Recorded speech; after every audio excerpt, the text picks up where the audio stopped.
अस्सलाम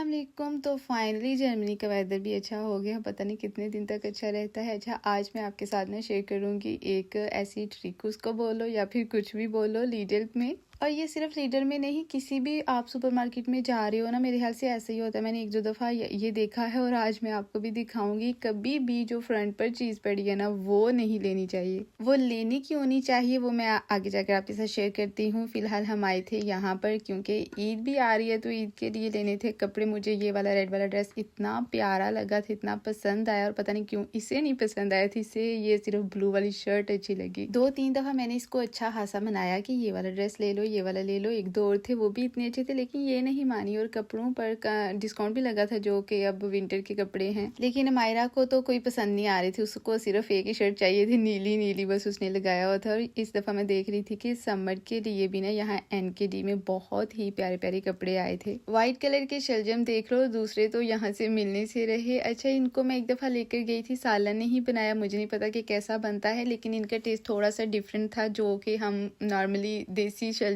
होते हैं या फिर जो भी इनको कहते हैं। मैंने ऐसे कच्चे ही खाए थे, ये बहुत ज़्यादा सॉफ्ट होते हैं, इसलिए मैंने फिर इनका सालन बनाया ही नहीं कि पता नहीं कैसा बनेगा। अच्छा, अभी मैं आपको बताती हूँ वो वाली बात। जब भी सुपरमार्केट में जाओ, ब्रेड या फिर इस तरह की कोई भी चीज़ ले रहे हो ना, तो एक चीज़ को ज़रूर देखना चाहिए, जो कि इस तरह की चीज़ें हैं, ब्रेड या फिर बर्गर बंस वगैरह, जो फ्रंट पे पड़े होते हैं उनकी एक्सपायरी डेट बहुत ज़्यादा कम होती है, और जो पीछे पड़े होते हैं ना, उनकी देखो एक्सपायरी डेट कितनी ज़्यादा है।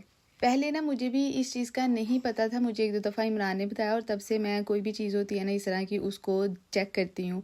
इससे पहले मैं ले आती थी और मायरा ही सिर्फ ब्रेड खाती है, और वो भी दिन में सिर्फ एक ही, से ज़्यादा हम देते नहीं, और बहुत जल्दी वो फिर फेंकने पड़ते थे, क्योंकि जब एक्सपायर हो जाने हैं तो उनको फेंकना ही है। इसलिए इस तरह की जो भी चीज़ें हैं ना, ब्रेड बर्गर बंस हो जाए या फिर एग हो जाए, इस तरह की जितनी भी चीज़ें हैं ना, वो ना जो पीछे उन्होंने सेट करके रखी है ना, वहाँ से लेनी चाहिए। और स्टार्ट पर मुझे पता था कि यहाँ से कुछ भी नहीं मिलता, कोई भी आपको आपके जो देसी स्पाइसेस है ना वो नहीं मिलते, लेकिन इनकी मार्केट से भी बहुत सारे जो मसाला चाहते हैं ना वो अवेलेबल होते हैं। मैं यहाँ पर एक चीज़ ढूंढ रही थी, अब मुझे उसके नाम का भी नहीं पता था, मैं अंदाजे से ही ले आई हूँ। अब उसको यूज़ करके देखूंगी कि ये वही है या नहीं। जर्मन वाले जो लोग हैं ना, इनकी कोई भी डिश आप खाते हो ना, सूप वगैरह, तो उसमें वो बहुत ज़्यादा यूज़ करते हैं, उसका टेस्ट मुझे बहुत अच्छा लगा। अच्छा, जर्मन के नाम से मुझे याद आया कि इसी वीडियो में मैंने एक रेसिपी भी इनकी ट्राई की है, जो कि मुझे बहुत ही मज़े की लगी थी, और मैंने उसको ट्राई किया। बिल हमारा इतना ज़्यादा बन गया। जब भी हम ये सोचते हैं ना कि इस दफ़ा ग्रोसरी तो बिल्कुल थोड़ी सी करनी है, उसी वीक बिल बहुत ज़्यादा बन जाता है। मैं 2-3 दिन से बोल रही थी कि इस दफ़ा ना बस थोड़ी सी चीज़ें आने वाली हैं, और जो थोड़ी सी चीज़ें लेने जाते हैं ना, फिर उसकी जगह पर हम सोचते हैं कि कुछ और चीज़ें ले लेते हैं। नॉर्मली वैसे हमारी जो जर्मन सुपरमार्केट की ग्रोसरी है ना वीकली, उसका बिल इतना ज़्यादा नहीं होता। अच्छा, यहाँ पर ग्रोसरी भी अलग अलग है, इंडियन की अलग, जर्मन की अलग। ये है वो रेसिपी। मुझे इस तरह की चीज़ें ज़रा भी देख के ना अच्छी नहीं लगती, लेकिन मैंने जब इसको खाया था ना, मुझे बहुत मज़े की लगी थी, और मैं तब से सोच रही थी कि मैं इसको एक दफ़ा घर जाकर ट्राई ज़रूर करूँगी। तो फाइनली आज फिर मैं इसका ये भी एक्सपेरिमेंट करने लगी हूँ। अच्छा, मैंने वो सिर्फ खाई है, मुझे उसके नाम का भी नहीं पता। मुझे सिर्फ 3 चीज़ें याद थी कि जो सबसे नीचे था उन्होंने ब्रेड स्लाइस था, या फिर कुछ ब्रेड की तरह की कोई चीज़ थी, उसके ऊपर उन्होंने पालक रखी हुई थी, पालक की एक लेयर थी, और टॉप पर थी चीज़, और अनियन का भी टेस्ट कहीं कहीं से आ रहा था। तो मैं बस अंदाजे से ही वो बना रही हूँ, लेकिन मैंने जब ये सारी बनाई ना, ओवरऑल इसका जो टेस्ट था ना, मुझे सच में बहुत ही मज़े का लगा। पहले जो मैंने पालक बॉयल की है ना थोड़ी सी, अच्छा, ये पालक बॉयल करने के बाद अभी जब मैं इसको रोस्ट करूँगी ना, वो तो आप खुद देखेंगे। इसको मैंने बॉयल किया तो बिल्कुल ही थोड़ी सी होगी, मुझे लग रहा था कि यही काफ़ी होगी। पालक के अलावा मैंने इसके अंदर अनियन लिया, और उसको मैंने छोटे छोटे पीसेस में कट कर लिया है। उसमें तो जस्ट सॉल्ट यूज़ हुआ था आई थिंक, या फिर ब्लैक पेपर थी, लेकिन मैंने यहाँ पर ग्रीन चिली भी ले लिया, क्योंकि इसका टेस्ट जो है ना वो मुझे तो बहुत मज़े का लगता है। 1 टेबल स्पून मैंने लिया है बटर, इसको मैं कर रही थी मेल्ट, क्योंकि बटर का टेस्ट भी मुझे आया था। ऑयल वगैरह जो भी चीज़ इस तरह की यूज़ हुई थी ना, उसमें मुझे लग रहा था कि बटर का टेस्ट है। उसी में ऐड किए फिर अनियन, और उसके बाद पालक जो मैंने एक्स्ट्रा ली थी ना, क्योंकि जो मैंने बॉयल की वो तो मैंने आपको बताया कि वो बिल्कुल थोड़ी सी हो गई थी। और अभी जो मैं ये यूज़ कर रही हूँ ना, ये भी दो तीन दफ़ा मैंने इसमें चम्मच हिलाया है और ये भी बिल्कुल थोड़ी सी रह गई, इसलिए बाद में जितनी भी पड़ी थी ना वो भी मैंने इसमें यूज़ कर ली थी। और ब्लैक पेपर और साल्ट ही मैंने इसमें ऐड किया था। पता नहीं क्यों पालक जो है ना इनकी ये जो पालक है ना जो बियो वाली होती है ना, ये बिल्कुल थोड़ी थोड़ी सी हो जाती है पकने के बाद। ऐसे ही कुछ लेयर्स लगी थी उनकी। नीचे मैंने वैसे ब्रेड यूज़ किया है। मेरे पास ये बटर टोस्ट वाले ब्रेड इस टाइम पड़े थे, मैं तो बस जस्ट चेक कर रही थी कि कैसी बनती है। नेक्स्ट टाइम फिर मैं इसको ज़रा और मज़े से बनाऊंगी, एक दफ़ा ट्राई तो करना चाहिए। तो वैसे ही मैंने ना इनकी लेयर्स लगाई हैं। ऊपर मेरे पास जो चीज़ थी वही मैंने यूज़ की। ओवन में मैंने इसको 10 से 15 मिनट के लिए पकाया। नहीं, 10-15 मिनट नहीं, मुझे सही तरह से ना अब याद नहीं है। मैंने बस उसको चेक किया था, थोड़ी देर के बाद मैंने चेक किया कि चीज़ पक गई है तो निकाल लिया बाहर। टेस्ट इसका बहुत मज़े का था। जिस बात का मुझे डर था ना कि चाहे उस तरह का टेस्ट हो ना हो लेकिन इतना बकवास ना हो कि मैं खा ना सकूं, लेकिन बहुत ही मज़े का इसका टेस्ट था। मैंने सारे का सारा खाया। अच्छा, ये जो क्लिप है ना ये मैंने यूज़ किसी और वजह से किया था और बाद में जो है ना माइंड से वो बात ही निकल जाती है।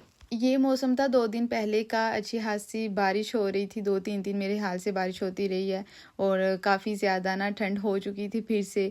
और मैंने इसको इसलिए यूज़ किया था कि आज तो मौसम बहुत अच्छा है। 2 दिन पहले ऐसा था और 2 दिन के बाद का पता नहीं कि कैसा होगा। अभी हम जो कपड़े ले रहे हैं, शॉपिंग कर रहे हैं, वो तो ले रहे हैं कि समर के हिसाब से। अब देखो कि ईद वाले दिन सर्दी होती है या फिर गर्मी होती है। लेकिन ऐसे होता है कभी कभार, ऐसे भी होता है कि बहुत सी क्लिप्स जो है ना वो मुझे डिलीट करने पड़ते हैं, जो कि मैं लेती हूँ फिर उनको ऐड नहीं करती, मेरे माइंड में नहीं रहता व्लॉग में उसको ऐड करना। और इस दिन भी हमने वैसे शॉपिंग करनी थी, हम इसी वजह से गए थे कि 1-2 जो और काम है वो करेंगे और उसके बाद शॉपिंग करेंगे, घर वापस आ जाएंगे, लेकिन हम कर ही नहीं पाए। वीडियो कहाँ से कहाँ आ गई।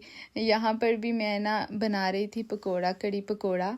तो उसकी मैं रेसिपी रिकॉर्ड करने लगी थी क्योंकि बहुत देर से एक सिस्टर का कमेंट आया था कि आप ना अपनी रेसिपी दें, और तब से मैंने दोबारा जो है ना इसकी वीडियो ही नहीं बनाई। आज मैं जब बनाने लगी थी तो मैं सोचा कि साथ वीडियो शूट करती हूँ, लेकिन वो छोटा सा क्लिप लिया, उसके बाद मेरे माइंड से ही निकल गया और सारी की सारी जो है ना वो मैंने रेसिपी तैयार भी कर ली। और लास्ट से फिर मुझे याद आया कि ओहो मैंने तो इसकी वीडियो शूट करनी थी। लेकिन कोई बात नहीं, कभी कभी कंप्रोमाइज़ करना चाहिए ऐसे कामों में भी। यहाँ पर मौसम इतना अच्छा है ना, मतलब अच्छा नहीं है, गर्मी है, सर्दी फाइनली ख़त्म हो गई है, अच्छा ही है। तो हम यहाँ बाहर तरबूज को एंजॉय कर रहे थे फुल गर्मी में। सूरज देखो किस तरह से चमक रहा है। पाकिस्तान से मैं भाग कर आई थी क्योंकि मुझे ना गर्मी अच्छी नहीं लगती, गर्मी मेरे से बर्दाश्त नहीं होती, मुझसे ज़रा भी बर्दाश्त नहीं होती, पता नहीं क्यों। और मैं तब जब वहाँ थी ना तो मैं बहुत दुआएं करती थी, हाय कब मैं जाऊँगी कब मैं जाऊँगी। और यहाँ पर आकर ये नहीं है कि मैं सर्दी से उकता गई हूँ, मुझे सर्दी अच्छी लगती है, लेकिन मौसम जो है ना एक जैसा रहना चाहिए, ये नहीं कि पता ही ना चले कि सर्दी है या गर्मी है। इनके लिए मैंने दीमू से कुछ फ्लावर्स ऑर्डर किए हैं, आप देखें कि कैसे लगेंगे इनमें। और अमायरा मैडम अपने सारे हाथ गंदे करके आ गई है। मैं इसे बोल भी रही थी कि मैं हाथों में लगाती हूँ, लेकिन इसे सब्र नहीं हो रहा था और सारे हाथ गंदे करके भाग के रो रही थी कि मेरे हाथ साफ कर दो। बच्चे जब उठे होते हैं तो तंग भी बहुत ज़्यादा करते हैं, लेकिन जब सो जाते हैं ना तो इन पर प्यार भी बहुत ज़्यादा आता है। अब हम करने लगे हैं बाय बाय। अपना बहुत सारा ख्याल रखना, दुआ में याद रखना। मिलते हैं फिर नेक्स्ट वीडियो में। अल्लाह हाफिज़।